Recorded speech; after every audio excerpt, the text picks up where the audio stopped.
Hey, it's Miss Hake back again for numeracy. We are going to make part whole Martians, or whatever you want to call them. But the way I introduced this in kindergarten when I taught in person was I put 3 hula hoops down, or 3 big circles out of skipping ropes, and I actually asked 3 children to stand in one, 4 children to stand in the other, and then asked the class how many children should be up here.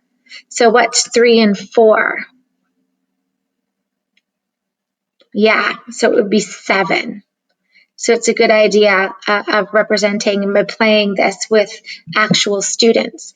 And then you can make these really big circles all throughout the classroom.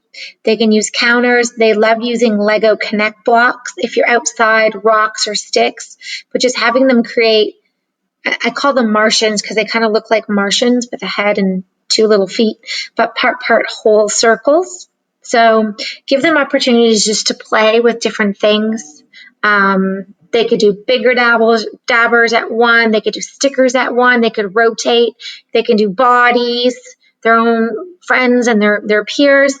They could do things from nature, and they could do big building blocks and stacks. So you could have different sized circles all over the room and have them construct part whole. So 3 and 4 is 7, and they could try again. So they can do 2 and 1 is, and they can figure that out with their friend if they're in partner groups, 3.